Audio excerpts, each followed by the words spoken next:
Tangina, napakinggan ko yung bago nyong kanta. Inang to, wala sa tempo, check nyo. Sinabit ka na nga lang, nagkasabit-sabit ka pa sa verse mo. Paminsan-minsan, makikinig ka sa palo ng drums. Tarantado ka. Akala mo yata porkit pinagsisigawan mong aral, pasado ka na. Ilang taong ka nang nabuntot sa kanila, ngayon ka lang kinulab. Walang iya ka. Pasalamat kayong pangalan mo nagsimula sa letter A. Muntik ka pang hindi maisama. Oh, sabihin mo nga hindi. Paano kung si Omar doon? Di oral yun. So ano ipagyayabang neto? May bars ka. Kaso di ka na nakapagbarko. Magaling ka mag-construct. Ba't di mo maisalin sa mga kanta mo? May titulo ka. Tanga, wala kang titulo. At tandaan mo hanggang multi ka lang. Opit kayo ni Abra!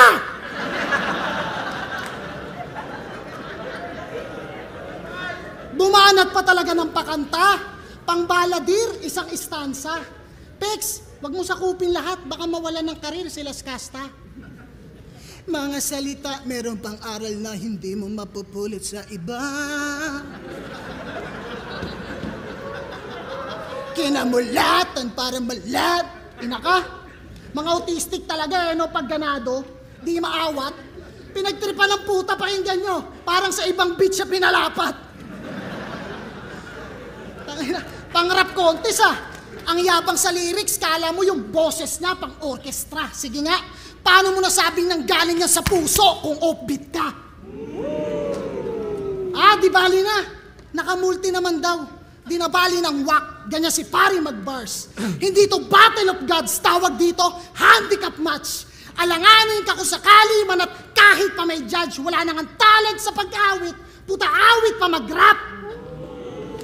Habang itong mga shots sa image na nakafocus na parang photoshoot. Ano mang taas, aabutin, bang! Naka-auto-tune. Ganyan pagsamahin ng battle at music, kabit-kabit ang mga tema. Palagi nakakadena. Nagiging chords pag ako nakatingin sa mga letra. Ikaw sa pagmamataas mo ng pilit, masakit ka na sa tenga. Makinig ka sapagkat ganito ang pitch perfect pagdating sa acapella.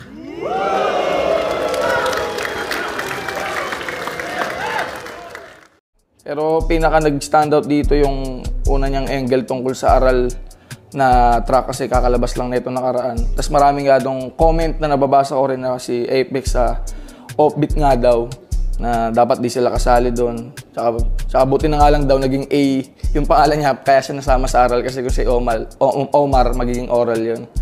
Yun. Tsaka yun, offbeat siya kasi di galing sa puso yung mga verse niya.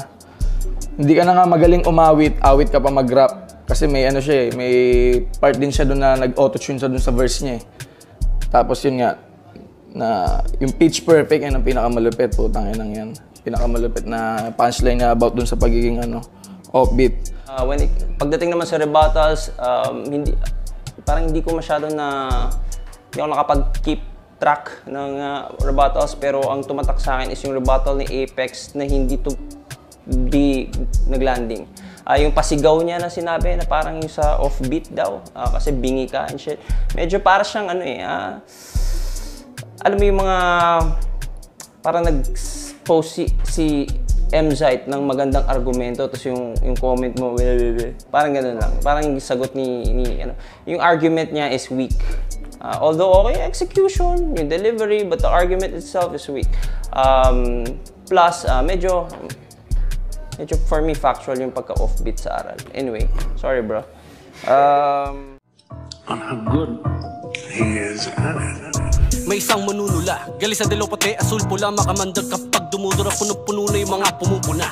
Wag puro kuda, pag nakatutok, tsak matututo ka, kahit tumugma, kahit natutulog pa, bawat rima siksik sa pulbura. Kada may babagsak, parang bomba, naglalaman na nuclear yung nucleoat. Mga kromosoma, parang oso na nakalunok na koka. Aral na para meron toga, alam buko, kapos o sobra, o kung saan babagsak yung bola. Markang iniiwan ay may bilang, kaya di lang puro salita. Meron pang aral na di mo mapupulot sa iba. Uniforme pinagluman, upuan na sinulat ang pag-aralan para di bulag sa'king kinamulatan. Para malaman mo na yung mga labi mo'y bagay sa talampakan ko. Puno ng kumpiyansa kaya ang mukha ko lalong kumapal. Di lang kinabisado talagang aral kaya tumagal.